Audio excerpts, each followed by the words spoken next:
Tesla के मालिक Elon Musk ने आपको बताएं कि ब्रिटेन के शाही राज परिवार से ये कहा है कि वो संसद को भंग कर दें क्योंकि पाकिस्तानी मूल की ग्रूमिंग गैंग ने ब्रिटेन की 1400 से ज्यादा बच्चियों का यौन शोषण किया है। लेकिन प्रधानमंत्री कीर स्टारमर इसे रोकने में नाकाम रहे। उल्टा उनकी सरकार ने बच्चियों के यौन शोषण की जांच तक से इनकार कर दिया था। We've seen a devastating rise in Islamophobia, leaving people feeling fearful and unsafe in their own country. These grooming gangs are operating in every one of our major cities. So, my lords, what is the government doing to prosecute?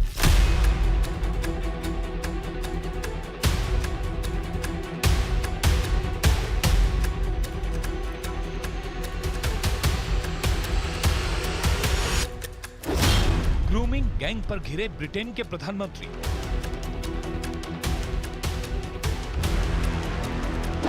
Elon Musk ने British PM Starmer के खिलाफ खोला मोर्चा।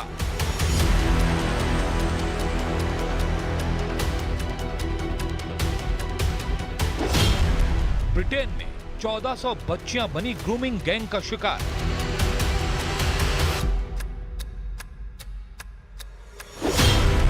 Grooming gang का Pakistan connection.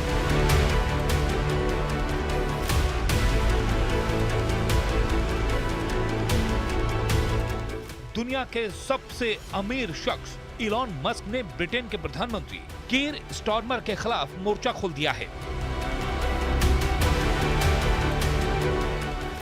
Musk ने पिछले 2 दिनों में British PM Starmer के खिलाफ दर्जनों पोस्ट किए हैं। किसी पोस्ट में वो पीएम स्टारमर को जेल भेजने की ताकीद कर रहे हैं, तो किसी पोस्ट में वो स्टारमर को शैतान बता रहे हैं। वहीं एक पोस्ट में वो ब्रिटेन के किंग चार्ल्स तृतीय से ये अपील करते नजर आए कि संसद भंग करके चुनाव करवा दीजिए, जबकि अभी पिछले साल यानी जुलाई 2024 में ही ब्रिटेन के चुनाव हुए थे, जिसमें स्टारमर की लेबर पार्टी ने बम्पर जीत हासिल की थी। सवाल है कि इलॉन मस्क ब्रिटेन के पीएम कीर स्टारमर के पीछे क्यों पड़े हैं। इन वजहों की लिस्ट लंबी हो सकती है, लेकिन इनमें से जिस मुद्दे को लेकर मस्क स्टारमर के पीछे पड़े हैं वो है ग्रूमिंग गैंग्स का मुद्दा।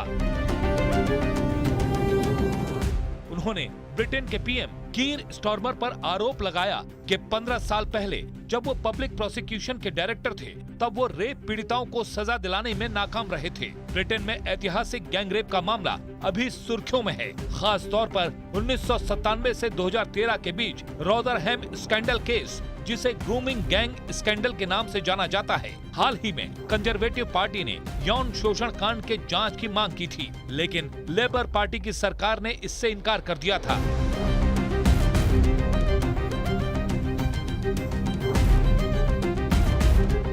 तभी से ब्रिटेन के पीएम स्टारमर मस्क समेत कई लोगों के निशाने पर आ गए। मस्क ने इससे नाराजगी जताते हुए सोशल मीडिया पर लिखा, स्टारमर 2008 से 2013 तक क्राउन प्रोसिक्यूशन सर्विस के प्रमुख रहते हुए ब्रिटेन के बलात्कार वाले केस में सहभागी थे। ब्रिटेन के इतिहास में सबसे बड़े क्राइम में उनकी मिलीभगत के लिए उन्हें आरोपों का सामना करना चाहिए। इलॉन मस्क के आरोपों के बाद ब्रिटेन के पीएम कीर स्टारमर मीडिया के सामने आए और ग्रूमिंग गैंग के मुद्दे पर बोलते हुए कीर स्टारमर ने बाल यौन शोषण को बेहद घिनौना कृत्य करार दिया। उन्होंने इस मामले में हुई व्यवस्थागत नाकामियों को भी स्वीकार किया। इसके साथ ही उन्होंने ग्रूमिंग गैंग को ब्रिटेन के एक धड़े का इस्लामोफोबिया करार दे दिया और कहा कि इससे ब्रिटेन में मुस्लिमों के प्रति डर का माहौल बन रहा है।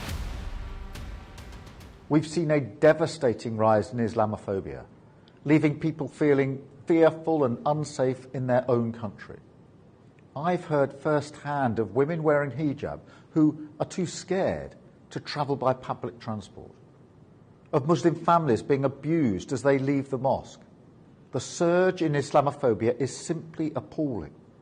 Muslim women and girls disproportionately targeted, mosques forced to ramp up security, and British Muslims questioned as if they are terrorists. Grooming gang का मुद्दा ब्रिटेन की संसद में भी उठ चुका है, जबकि 1400 पीड़ित बच्चियों में एक ने आरोप लगाया कि पुलिस ग्रूमिंग गैंग के आरोपियों को बचाती है और यौन शोषण की एफआईआर दर्ज नहीं करती। that these grooming gangs are operating in every one of our major cities. So, my lords, what is the government doing to prosecute those in authority who turned a blind eye to all this because they were afraid of being Islamophobic and so on? And what is it doing to compensate and help these victims mentally? We're going up against the entire system. We're not just talking about the most dangerous people, we're talking about the most powerful. You know, with the riots of open courts overnight, you're getting remanded, you're straight in prison. Why aren't they doing that for rapists? It's because they don't care. I think we're heading into a very dark place where you're not going to be able to talk about anything. People are going to prison for hurty words and holding a flag over men that are raping people. Grooming gangs को Britain में grooming जिहाद भी कहा जाता है। इस शब्द का पाकिस्तान से सीधा कनेक्शन है। 2022 में एक एनजीओ की रिपोर्ट में दावा किया गया कि 1997 से 2013 के बीच कम से कम 1400 नाबालिग बच्चियां यौन शोषण का शिकार बनी थी। आरोपियों में सबसे ज्यादा पाकिस्तानी मूल के लोग थे। सबसे पहला मामला रॉदरहैम शहर में सामने आया था।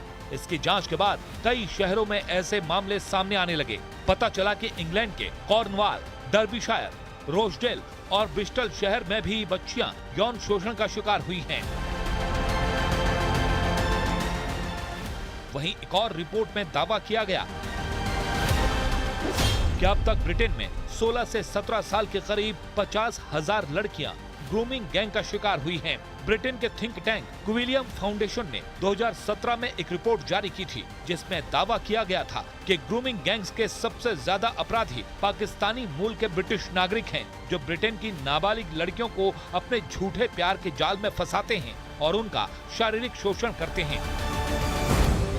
ब्रिटेन के पीएम ग्रूमिंग गैंग के खिलाफ लोगों के गुस्से को इस्लामोफोबिया क्यों करार दे रहे हैं, ये इस बात से समझा जा सकता है कि ब्रिटेन की सत्ताधारी लेबर पार्टी की नीतियां शरणार्थियों के लिए उदारवादी हैं। दूसरी बात ये कि ब्रिटेन की मौजूदा स्टॉर्मर सरकार में पाकिस्तानी मूल के 15 सांसद हैं। वहीं पिछले 10 साल में ब्रिटेन में मुस्लिमों की संख्या में भारी इजाफा हुआ है। एक दशक में यहाँ मुस्लिमों की आबादी 2% से ज्यादा बढ़ी है और धर्म के आधार पर देखें तो मुस्लिम आबादी ब्रिटेन में तीसरी सबसे बड़ी आबादी बन चुकी है। इसलिए कहा जा रहा है कि स्टॉर्मर सरकार ग्रूमिंग गैंग की आलोचना करने से बच रही है, क्योंकि उन्हें अपने मुस्लिम वोट बैंक के खसकने की चिंता है।